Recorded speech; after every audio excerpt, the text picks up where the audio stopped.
Hello, and welcome to another episode of Men the Cop podcast. All right. Men the Cop podcast is crazy. I'm going to keep that in there. But yeah, welcome back to another episode of Modeling Power Narratives, where we master empathetic navigation. We're on the golf course today.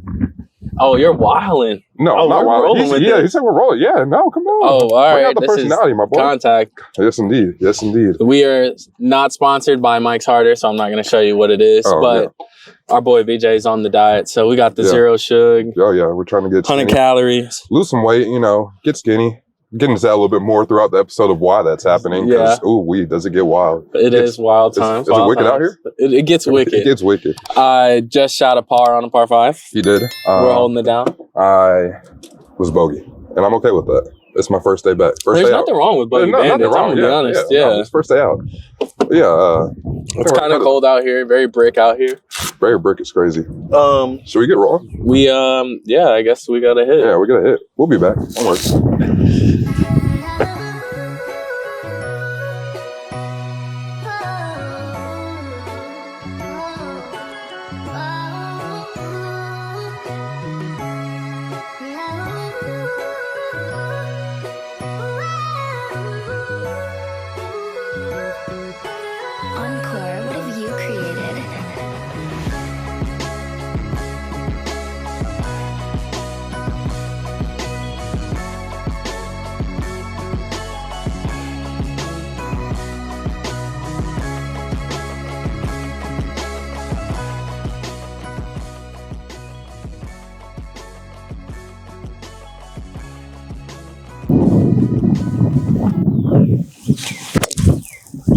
And it was a dot.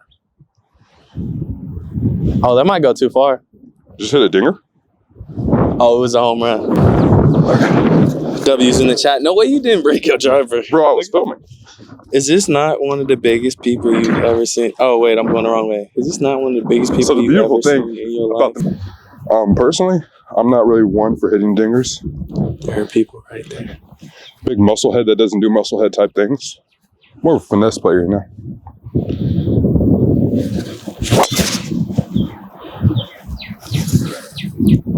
That'd be a dinger. It'd be out of the park. So, that's a dinger, right? So, BJ had to drop. So, we're a lot dialed in for the second show. We're letting people know. Okay. We're just narrating, bro. Chill. This is a dot. Over the Roll. sand? Over the sand? Okay, before the sand. We'll take that. We'll take that any day of the week. Not a great shot, but it's not that shot. You struggle. Sad times. Where's your ball, Trey? My ball just disappeared in the middle of the fairway. I honestly hate to see that happen. Look.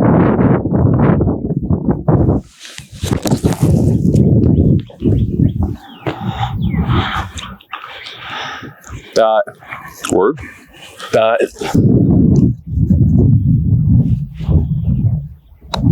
Good putt. Oh my God. That's so nasty. Sometimes you hate to see it. Sometimes you hate to see it. Oh my! I feel like we made a whole lot of mistakes that a lot of kids make these days. Yes. And they can learn a lot from listening to us joke around, okay? That is facts. Do you know where your ball is? No, like I said, it's going. Yeah, so I'm getting smoked right now, so we're just going to get into the episode anyways. Yeah. It's crazy work that's getting distributed out here for him. But now that you're back, how does it feel to be back? How was I know you were at the Brahmas training camp, prepping for the season. What happened with that? That was a whole experience. Everything we've done. Well, that I've done since I got back from Edmonton. I think that was the last time I was on a podcast episode. Yeah, it's been a while. It's been crazy work. So when I was in Edmonton. When I got back from Edmonton, I was working a little bit, chilling out, and I was working at UPS. Terrible experience, by the way. Shout out to UPS, though. Hey, that was during the busy season, wasn't it? Yeah, during the busy season. So I'm the reason you guys got your Christmas gifts, basically Santa. Figure I should throw that out there. It was kind of hard, not gonna lie, but it allowed me to save the money I needed to get to go train in Florida, which was a great experience. I got to go train up there with my boy Nash. What are you doing up there in Florida? So he has a guy that he's been working with since he was basically like, I don't want to say in grade school. It was either grade school or like early. No, it might have been early high school because he was playing basketball still. But anyways, so it's Game Face, great place to train up in Boca Raton. You was out there in Yucatan. Yeah, Yucatan. Yeah, bro. All the way out there. It really is like low key in the middle of nowhere, but it's super nice. So it doesn't matter.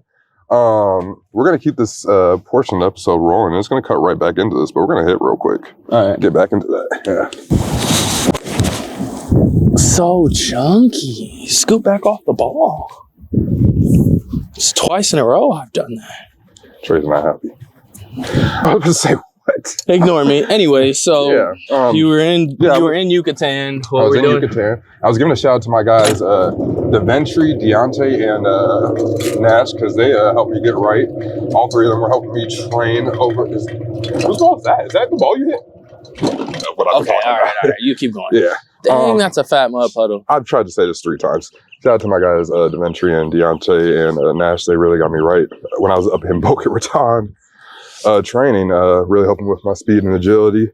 And me and Nash were working on power. That's my guy. Hey, if y'all and also the line work too. Crazy work. Get you a He's getting ready to head into training camp right now, so shout out to him. Highlight the name. Or not training camp, OTAs. Balls look real cool. Optional. Training something. I don't know. What club are you feeling, Trey? It's a nice little 6-iron, 184. I would love that for you. Throw a little dot, get up and down for birdie. Yeah. But yeah, so the main reason I went up to Boca Raton and the reason I was training so much, and I'm just getting to the middle of the frame, is because I was getting ready for Brahma's training camp. It was very exciting and also a weird experience. I was actually up in Edmonton when I found out that Houston wanted to sign me. And so I signed with them. And then after I signed with them, they got dispersed when they had the merger for the UFL. And so I'm like, I don't know what I'm going to be doing with my life now. Oh, sit ball. It is very brisk out here today. It is. Oh, good Lord, have mercy. The things we do for the podcast, bro. We're putting our life out on the line for the pod. Yeah. I could ask for it to be just slightly warmer, but I mean, it's great vibes. It is great vibes. Your boy banged the putt. Bang a putt. Got us to Pardonski. You gotta understand, it is 2 young men with ADHD trying to multitask, play golf, and do a podcast episode. It's not a struggle, but it's not great. Well, it's great actually. The vibes are great. Vibes are very back to it though. We are the Brahmas. The Brahmas. I was talking about the merger. Oh, the merger. Okay. So with the merger happening, I obviously I didn't have a home, right. And then it was a redraft, and I didn't get selected in the first redraft. So there's 2 rounds. There's 2 rounds. There was 2 redrafts. Gotcha. Yeah, so they were on 2 separate days, and so I didn't think I was going to get redrafted in the first one because you could take from players from any team, and you can only protect like 40 players, which was kind of wild. But so in the second round of the redraft, I got picked up in the third round. Yeah, I got picked up in the third round. So I was kind of geeked. I was geeked. I was ready to go. And then so obviously that was like 2 months before the season, and right. So then, what did you do after you got drafted? Like, did they give you a call? Like, how did that go? So actually, I knew the GM. He's actually used to work at Elite. You know where Elite is in Chester? Elite football? Yeah. I've been that's where Mark Lilbridge used to, which also crazy thing to see. Whenever they signed Destroying, they were showing his text with Mark. I'm like, they're showing Mark Lilbridge on Destroying's YouTube. That's crazy. Yeah. Really chill guy, by the way. Mark's chill too, but Destroying. Yeah, you got to meet him. That's a famous guy. Met him in the elevator. Yeah. Is that the most famous dude that you've met? Shaquille O'Neal. I mean, okay. That one don't count. That I've talked to, had a conversation with? Yeah, actually talked to. Well, actually, no, because the Vikings, you got to meet like Adam Thielen. Well, that was with the Panthers, but the Panthers, I meant, yeah. Yeah, should we hit? Yeah, I mean, yeah, they went up there. Yeah, because they're already here. Yeah, we'll be back. ADHD, like we said. So we got... We were talking about what? The most famous person I met? Most famous person I met? Is that what we were talking about? Yeah. Through the whole experience. So Adam Thielen? Oh, we're at the Panthers, yeah. So with the Panthers, obviously Adam Thielen, Andy Dalton, Derek Brown, Brian Burns, Bryce Young, of course. Basically the whole roster. But I would say Adam Thielen's the most notable. He'll be a Hall of Famer. He's the most notable, but I will say at that point in time, Bryce Young was probably the famous. He was most famous because he was number 1 pick. Number 1 overall pick, Alabama, yada, yada. And you spent a lot more time with him because you had the rookie workouts and all that stuff. All the rookie stuff. All the rookies were always together. That was a really cool experience. There was I cannot think of his name for the life of me right now, but there was a guy who was on. I'll just insert him into the video. He was on what's that JUCO show? Last Chance U. Yeah, Last Chance U. Oh, thanks, shout out to Trey. I don't even know how I heard him say that. Y'all obviously gonna hear because he had a mic on. Oh my God, what a beauty, Trey. No, that's left. Okay, it wasn't a beauty, but it was a good shot. Anyways, yeah, so not Eric. What? I can't think of his name. Last Chance U though.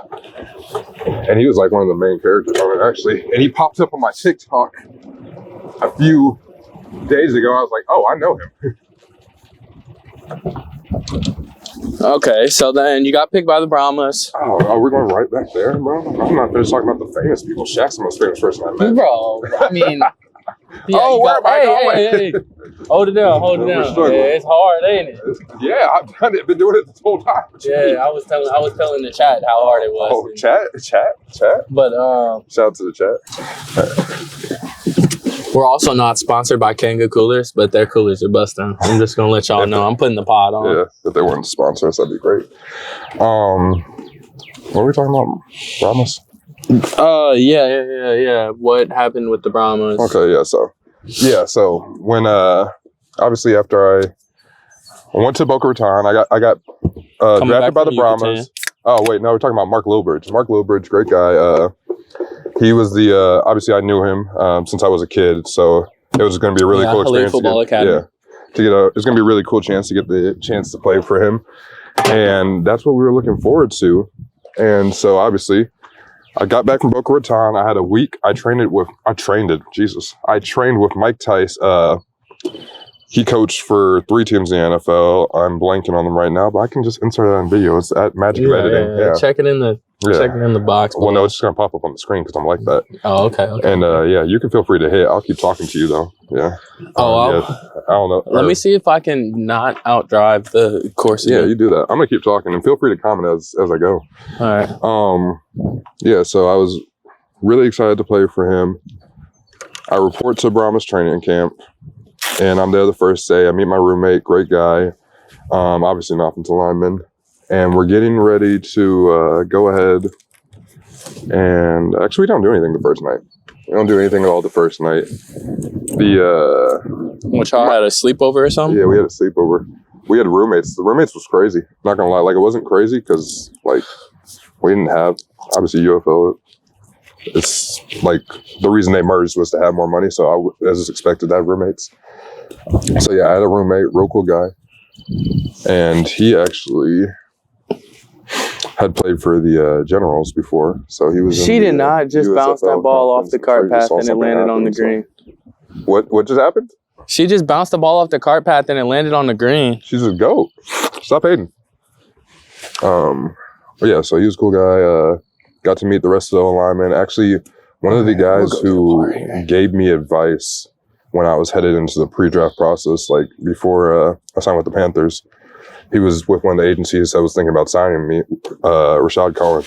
He was on the team, so that was awesome to kind of see someone who actually took the time to sit down and talk with me. And I don't even know if he remembered me because he probably didn't know my name or know what I looked like, but we had a conversation before, so that was kind of cool to be in a chance to compete I'm literally going to stab somebody that you were kind of looking up to. So Trey just had something bad happen. Yikes. This course is bamboozling me, folks. I'm doing this for the pod. My drives are not coming good. Usually the driver is my best club. We have been OB, I think, 3-4 times today. Update on the score. I'm still tossing BJ. But we're not playing good. Hopefully on the back nine we pick it up. It's just one of the worst days I've had. It's still good vibes though. Now we're whispering because once again we're still on the golf course and there's people ahead of us, but you can hear us fine. My ball wasn't gone though. We're up. We're so up. Yeah. Bring the counter down. Man. Like one. When I was for balls I lost. Yeah, no, I was gonna make a counter in that in the video. I forgot to say that at the beginning. Anyways, so I got to meet one of the guys that was giving me advice before the pre-draft process, which was a really cool experience. And so everyone in the O-line room, they were super chill, and I was really looking forward to getting a chance to play with them. Obviously, I'm hinting at the fact that I didn't end up playing with them. We get to onboarding day, right? We go through the whole process. We take our little pictures. We do our eye exam. Yeah, like the camera day, physical, all that. It's fun times. Physical. Yeah, so I get to my physical, and this is actually something that Edmonton had kind of noticed too, but they didn't really say much about it. The Brahmas team doctor was like, hey, your knee's kind of swollen. That also could be their ball. All right, cool. Because I just saw that one come to frame. They're like, hey, your knee's kind of swollen. I'm like, I play offensive line. That's kind of what happens to us. Like, our bodies hurt all the time, and it sucks. And he's like, well, we want to see what your team doctor says. So they go to the Brahmas team doctor, and he's like, we'll get an MRI just to be sure. All right, cool. Me and one of the other Brahmas players, another offensive lineman, we go get an MRI, and we're in the car. So was that in there? Like, did they have like a facility, or was it? No, we had to drive like 40 minutes away. Center? Yeah, we had to drive like 40 minutes away to somewhere else in Texas. Wild. Which being in Texas was a cool experience. All the UFL teams are in Texas, for those of you who don't know. But so we're gonna go ahead and hit, but just know we're picking back up with headed to the MRI. Okay. So I get my MRI. Right, I go to this place to get my MRI. I'm not really thinking too much of it. The doctor's real chill. The other guy was actually really nervous about it because he's had shoulder issues before. And so we're headed home, or headed back. They're going to drop us off at the facility. We didn't get to do the rest of the onboarding stuff. We're going to do it another time. I get a call from the team doctor. He's like, oh, how long have you, like has your knee been swollen? Yada, yada, yada. I'm like, I don't know. Like, it's always been a thing since I started playing O-line, since I started gaining weight to play O-line, because initially I was a tight end, as most of you guys probably know. So he's like, okay, well, you have a lot wrong with your knee. I'm like, what do you mean? Like, I'm playing fine. It feels fine. Like, it feels normal, because this is what I got used to, right? Yeah, because you're used to it being messed up all the time. Exactly. Yeah, so he's like, well, it's not normal. You have this wrong with it, we think. We would like to actually have somebody feel around, but, like, basically... It was, like, all messed up. Yeah, it's all messed up, and we're not going to be able to clear you. I'm like he kept saying a bunch of stuff, and he was using medical terms, and then it wasn't until he said, we're not going to be able to clear you. That you were like, I was like, this is, like, an issue. I had no idea what he was talking about. I was like, yeah, it's just going to build up over time, and then you're going to miss practice and stuff like that, and it's just not something we're willing to take a risk on. Mm-hmm. So that was heartbreaking. I actually sat through a meeting after I'd basically already been cut. We're right by the driving range, by the way. Yeah, I thought about my dad. He's up there. But yeah, so I'm thinking we're going to be cool, and it's not going to be cool, and I did not know that. So I go to the meeting. I don't say anything to the guy that dropped me off. I don't say anything to my teammate. They don't know what the phone call was about. Yeah. I go in and I go ahead and sit through the meeting, and everyone's joking around and stuff, and I'm trying to take notes, but it's hard for me to focus because it's like, what am I taking notes for? Like, they're not going to clear me. I'm not playing. I talk to my coach after, and I tell him what happened, and he's like, oh, and so there's like two guys in the room. He kicks them out. He's like, if you ever need like to talk about stuff like this, like, and it needs to be in private, just let me know, stuff like that. Mm-hmm. He says he'll keep up with me. He's going to figure out if I'm actually cut or not, like what happened, because it was never specifically said, but I knew what the vibes were. Yeah, they weren't trying to really mess with you if you knew it was messed up. Exactly. Yeah, exactly. So I talked to my agent, and I talked to Mark Lilbridge, and they both tell me the same thing. They're like, yeah, my agent wants to get looked at by another doctor. Cool, we'll go get looked at by another doctor, and he has me send the MRI to his guy. And then Mark Lilbridge tells me, and then Mark Lilbridge is like, yeah, no, take as much time as you need. He lets me stay in the hotel in that night, which would have been crazy if they would have made me drive 14 hours back home to St. Louis. Yeah, that would have been wild. So I drive back the next morning because I have officially been cut, and I'm driving. It might have been that night I saw that they signed another offensive lineman. It's like the aspect of how much of the business world like the sport is. Actually is crazy because it was overnight that they had found somebody else to replace you. Yeah, exactly. Yeah, so my agent was going to send I wanted to send my MRI to the other doctor that he had. And so he went ahead and did that, and he got the information before I did. My parents wanted to be in on the conversation when it happened, and they weren't free till like a week later. So I had to wait a whole week. Okay, that's after my agent knew. Jeez. And so he kind of alluded, like he texted me. He's like, "Yeah, BJ, this isn't good." I'm like, does that mean? What do you mean it's not good? Yeah, that's crazy. And so I'm thinking, I'm just like, I'm going to have to get surgery. I'm done for the season, right? Mm-hmm. Yeah. So I finally get to talk with the doctor, and my parents are there, and he starts naming off the stuff. And I'm going to go through the stuff he named. He says, all right, so here's what the MRI shows. And obviously we can't feel your knee. Like I'm in Atlanta, and we want you to go see a third doctor and get your knee felt out and have them look at it, the MRI. Right, like do an evaluation type thing. But from what I can see on the MRI, your lateral meniscus and medial meniscus are both torn. Your LCL and your PCL are both bruised / partially torn. Your cartilage in 3 out of the 4 major areas in your knee are completely gone. Like non-existent anymore. So basically, you just got chicken noodle soup in your knee. Yeah. So that there's spurs growing on the outside of your bone. I've never even heard of knee spurs. Yeah, nor have I. And then my favorite one. There's a name for it, and he said the name. I'm like, I don't know what that is, sir. He said you're bleeding on the inside of the bones that are on your knee, and I'm just like, okay. So, like, how do we fix this? What does that take? And he's like, there's not really surgeries for like these. Like they're too far gone. It's too much stuff wrong. Mm-hmm. Yeah, it's so much stuff wrong. It would take a lot of surgeries. It's been going on for a while. So they're under the impression that this started happening while I was in college. Quincy. It all comes back. Okay, and we're not gonna talk down on Quincy though. I love Quincy, man. So basically, he's like, yeah, it's no way we can really fix this. No team. And he used to be the head doctor for the Falcons, or do doctor stuff for the Falcons. He's like, for what we consider this would be the second highest grade, which basically means we would never clear you unless you were like somebody well versed in the league and like everyone knew you. So it makes the most sense for you to retire. I'm like, oh, so you're saying this is done? And he's like, this is done. To which he then went on to say my favorite thing out of all this. He's like, I genuinely do not know how you've been playing this whole time. You are a dog. He didn't say dog. I can't remember the exact word he said. A specimen is probably what he said. He said, I am so confused on how you've been able to play on this. And my agent's like, what you're saying, this doesn't make any sense that he's been playing. And I've been playing at a fairly high level, obviously. Outside of college level, at least. But I mean, that just means you didn't even have a kneecap, basically. Yeah, when you were playing with the Panthers. Yeah. So, I mean, that's something to be proud of. If you had a kneecap, you would be a Hall of Famer right now. That's what I thought, too. I'm just saying. Because you don't even have a knee. At all, bro. But yeah, so basically I'm a dog and my knee doesn't exist anymore. And also the worst part was when I coached the elite, right? Yeah. When I left, I told all the kids, I'm going to go Brahmas training camp. We're going to see what happens. I come back 2 weeks later, like, why are you here? Didn't the season just start? And I had to explain to them, like, my knee doesn't exist. My knee is not here anymore.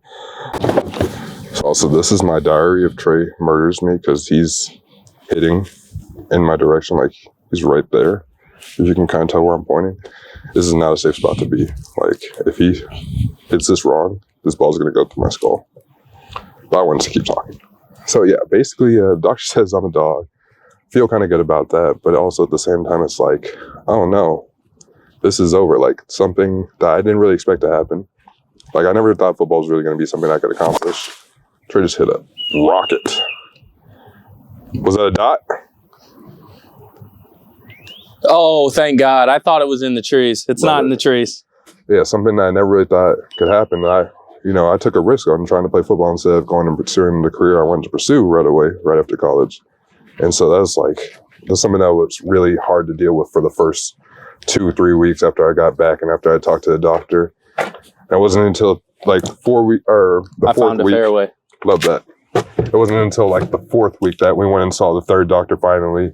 And he kind of confirmed everything. And so at that point, I kind of already come to the acceptance that you were done. Yeah, that was done. And so I told my agent, and shout out to Derek Gilmore. What a great guy. Derek and Camille, 2 great people. Derek immediately goes, and like you say something like that, you're kind of expecting, like I wasn't expecting this, but I feel like you'd be expecting your agent to be like, all right, well, this is where we part ways. Mm. Derek said, all right, cool. What field are we working in? What's the job we're looking for? Yeah, like trying to help you out more. immediately connected me with one of his guys from college that owns a cybersecurity company. For those of you who don't know, I'm a cybersecurity minor, but that's what the field I want to get into. So that was plugged. I'm going to go hit a ball right now, though.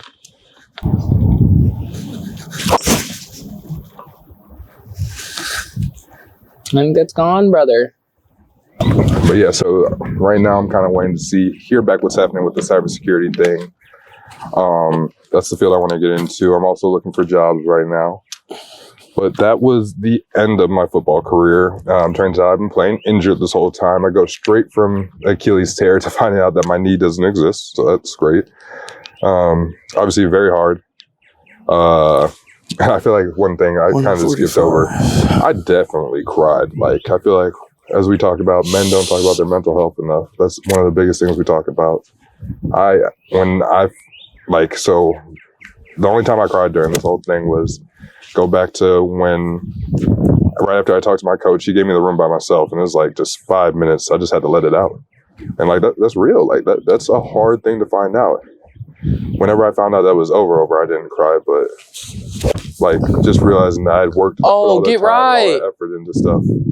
It was just cut like that was a very hard experience. And I was best able to get through it is because I knew I had friends like this one and family who were going to be there for me, and I was going to make it work. I'm a bum. Yeah, you are. I'm such a bum. I'm a bum, chat. I just hit the ball up the hill. That cool green ball that I just found. So, is that my dad? You were just talking about how you were done. Yeah, it's him. So yeah, obviously football's always gonna have my heart. And I am staying in the game by coaching and helping out where I can help out, which I think my father enjoys as well that I'm doing that. Isn't that right, Dad? Yep. Sure is. He's now joined us on the course. Oh, there. We'll just let them go. Oh, you're there. Yeah, so obviously football is always going to have my heart. And yeah, I'm done. It hurt. We moved past it. We're going on to the next stage of life, which is going to be joining the workforce, which is a struggle of its own in a sense. But we're going to find a way to make it work. That's what we always do. We just keep moving forward, and we have a great support system. It just makes it that much easier. I'm going to put the outro in now. A lackluster performance on the front. This is for the pod. Appreciate everybody for coming in. BJ sliding in to jump into the outro. Oh, we're going backwards. Oh, is this the outro? Yes, I know we're going backwards. Outro. What? Yeah, BJ was short. Yeah, this is our outro. I started a little bit. Saying thanks. Shout out to the first the golf vlog for the pod. Oh yeah, golf vlog. We are jumping into new experiences, new things. We're trying to give you guys more content, more of us in the life. Oh yeah, we want to really show you who we actually are. My dad is watching us. He's like, "Why are you guys taking so long? Where are you at?" I'm like in the trees. You can just go do what you're gonna do. Well, I'm right here. In the trees.